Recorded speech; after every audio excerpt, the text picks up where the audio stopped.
Trying to figure out how to prepare for a certification exam? Don't know what to study? Well, in this episode, I share how to use the exam blueprint to develop your own study plan. If you want to get organized and ensure exam success, keep listening. Do you want a career in cybersecurity? Are you unsure how to start? Curious what it means to be a cybersecurity professional? This is the Cyber Job Hacks Podcast with Dr. Jeff Colburn. He's a 30-year industry professional and the founder of Team Caveo, a company that specializes in helping people launch cyber careers. Join us on this podcast as we explore what it means to be a cybersecurity professional and how to get started. Welcome to the show.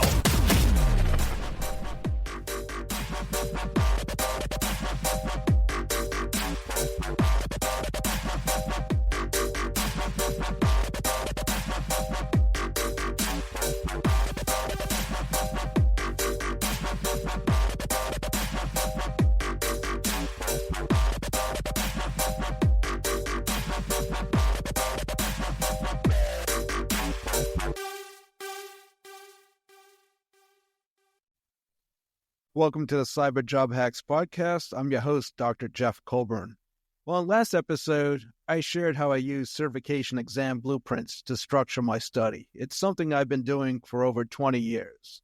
So in this episode, I'm going to explain how to use that exam blueprint to develop your own study plan.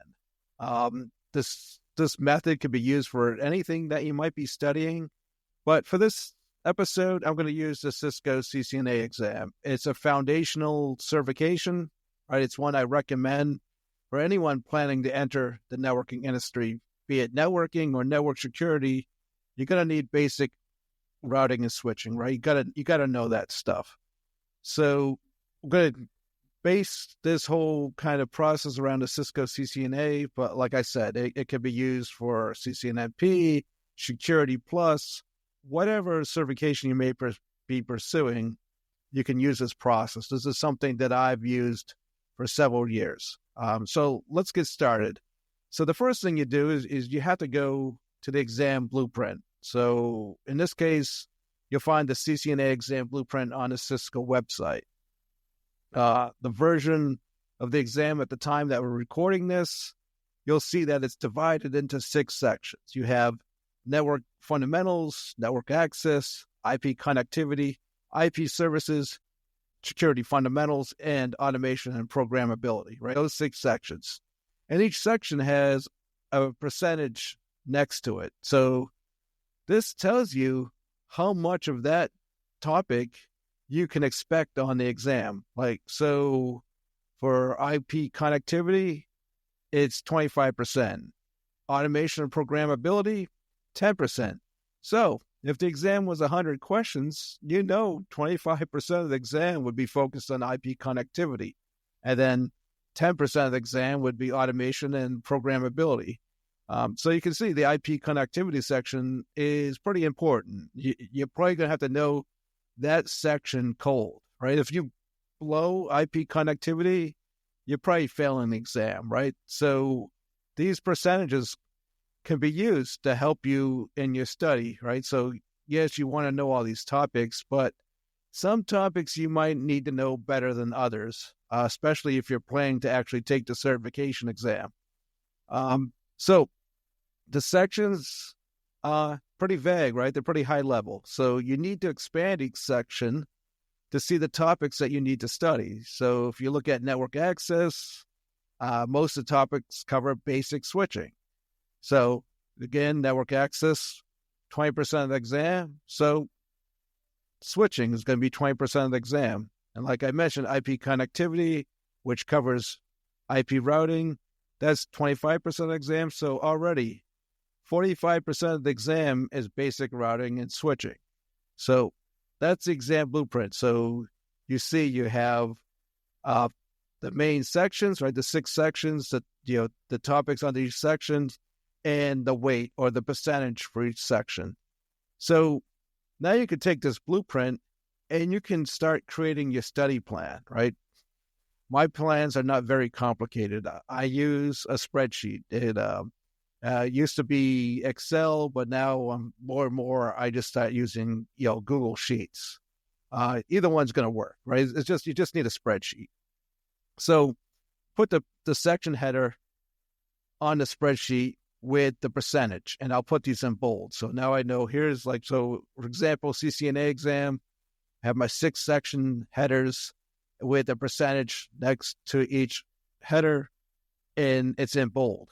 And then under each section header, I insert those associated topics, meaning, all the routing topics listed under IP connectivity on the blueprint is going under IP connectivity on my spreadsheet.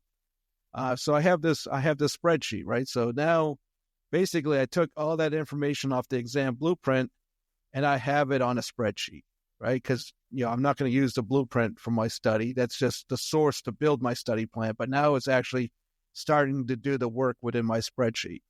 Then, I can start putting together my study plan, right? Because I have the topics. I identified what I need to learn, but now I need to identify the resources I'm going to use to study so I can learn these topics. Now, these resources can be anything, right? Could be books, Cisco Live presentation, YouTube videos, online documentation, training courses, whatever you believe covers that topic sufficiently, that's what you use as a resource. Like now I'm a book guy, so most of my resources are books. But you pick what's best for you. Some people, they love videos. They'll watch videos, never crack a book. As long as that resource covers enough for you to learn that topic or that technology, then you list it as a resource, right? And it can be a combination of sources, right? It doesn't have to be just one.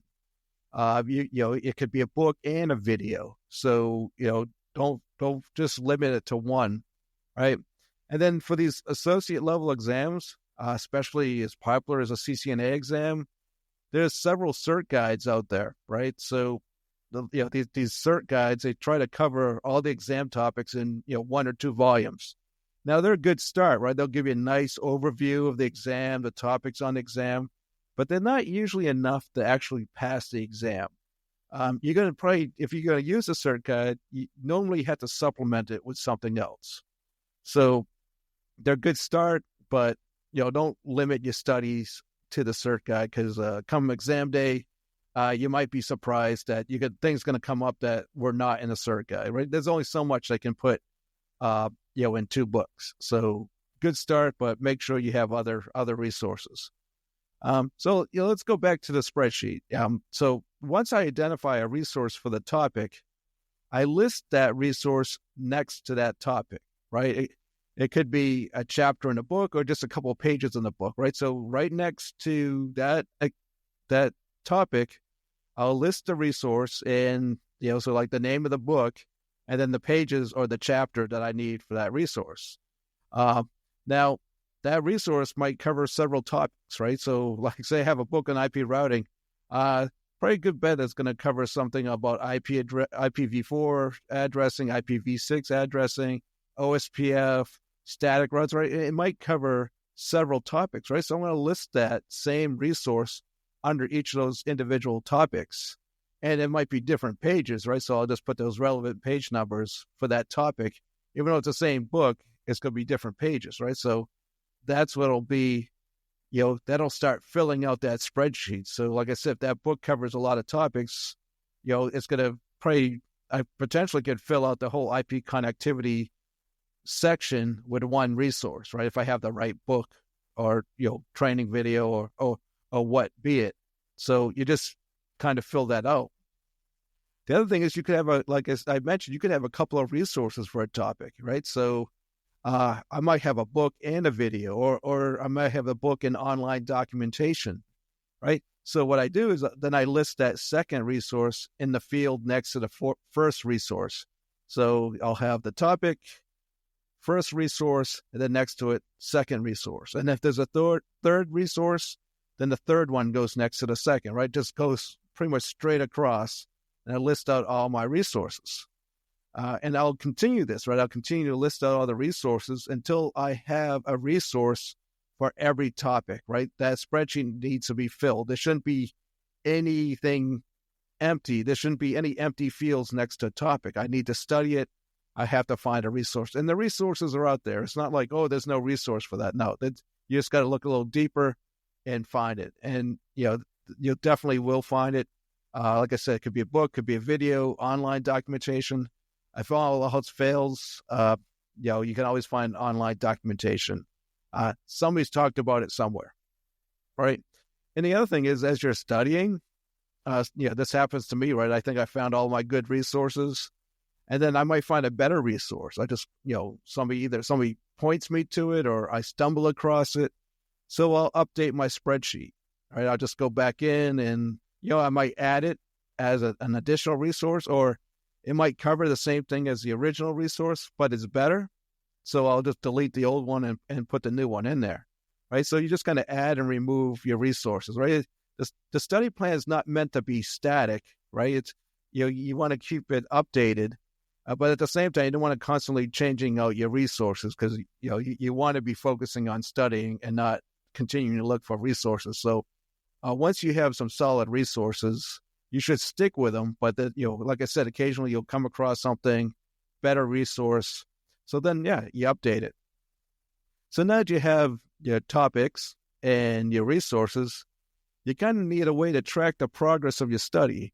So there's a couple of ways of doing this. Like, now, some people, they add a field next to each resource, and it lists the date that they last reviewed that resource. And that's actually pretty good idea, because you can say, oh, wow, it's been like a few weeks since I studied that topic. I might have to go back and review that before I sit the exam. Or like, oh, hey, I just wrapped that topic. It's probably still fresh in my head, so I don't really need to go back and review it as hard as some of the older topics. But my process is a bit simpler. I don't list the dates on mine.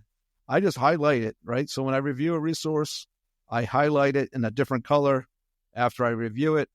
And once I reviewed all the resources for that topic, I'll just highlight that entire line, including, topic and all the resources, meaning, I covered everything for that topic, that I at least studied it once. Then when I go, through my final review, like I'll go back and I'll probably touch on everything.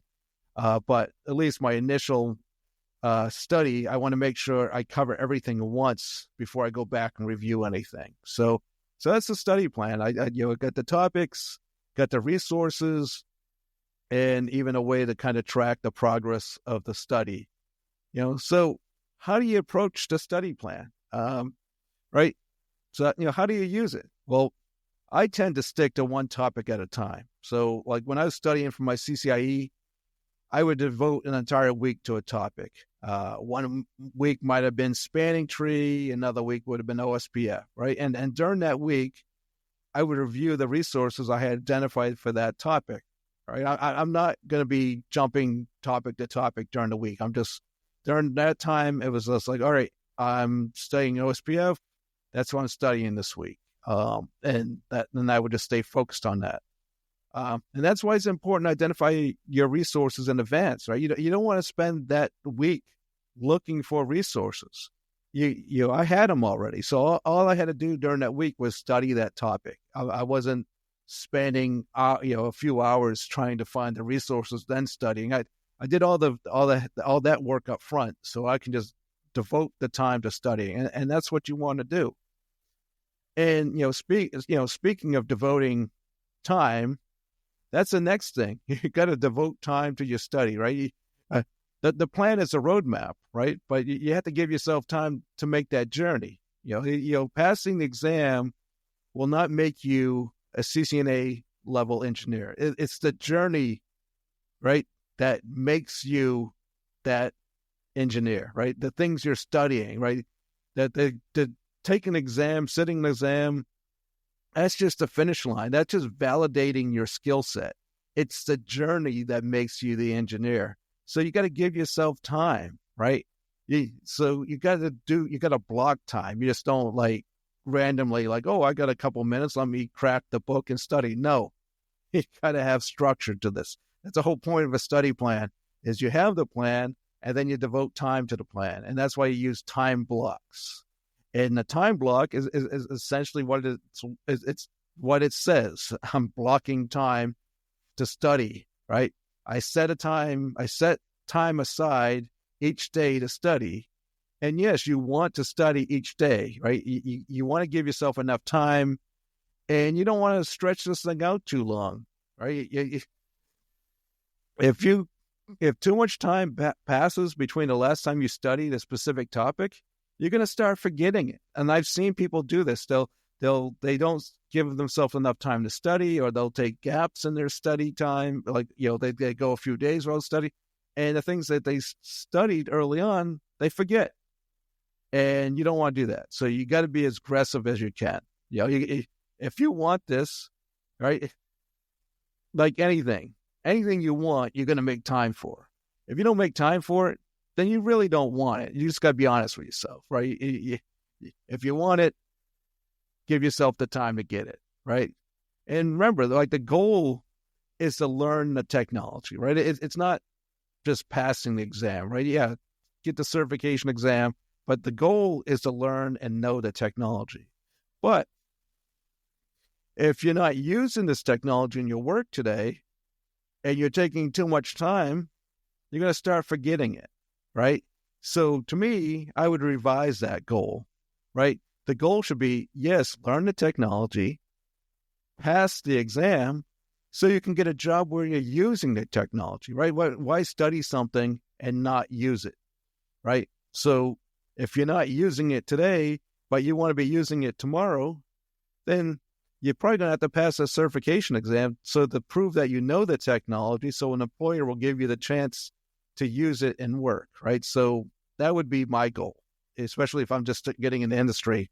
I want to know the technology, I want to know my stuff, but I want to validate what I know so employers will take me seriously, right? So I used to always say, and I still say today, the next best thing to experience is certification, right? And I look at a resume for an entry-level person, and I don't see that they have experience, I'll consider it a certification, right? If I see CCNA on their resume, they don't have experience, but at least I know they have a basic understanding of routing and switching.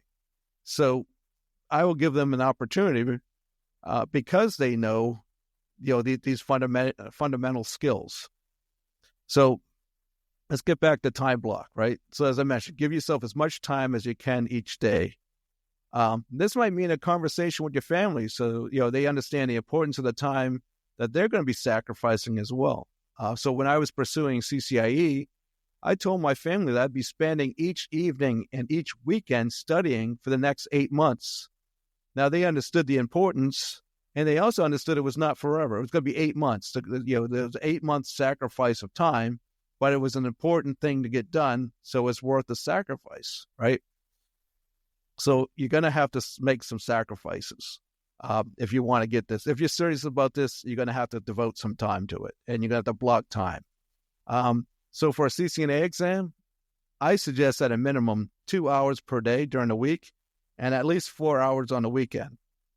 So that 4 hours, you could do it all on Saturday, all on Sunday, and give yourself a day off.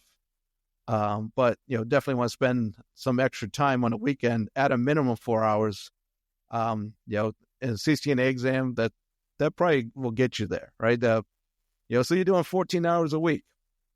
But remember, in that 14 hours, right, it's just not 14 hours of studying. You got to sprinkle some lab time in there. If you remember what I talked about last week, you got to lab this stuff up. You can't just read about it.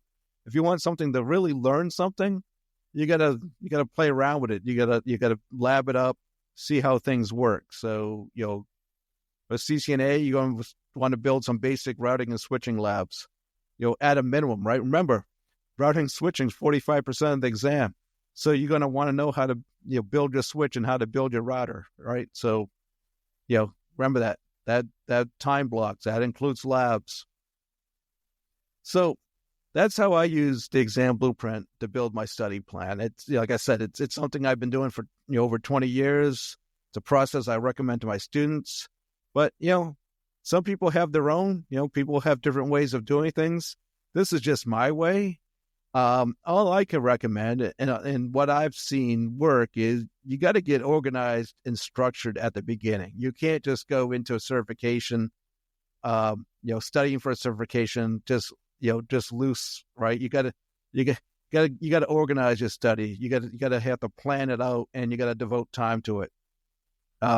That way, when you have this all structured at the beginning and it's all organized, then those time blocks, you're just focusing on studying. You're not trying to find a new resource or try to figure out what to read or what to watch, right? It's already been planned out for you.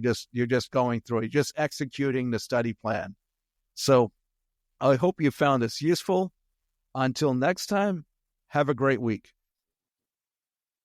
Thank you for listening to the Cyber Job Hacks Podcast. We hope you enjoyed today's episode. If so, please share with a friend who may be interested in becoming a cyber professional. Also, please leave a review on Apple Podcast. Your feedback is greatly appreciated, as it will shape our future episodes. Meet us here every Monday as we discuss the cyber job market and how to launch your career. Until next time, have a great week.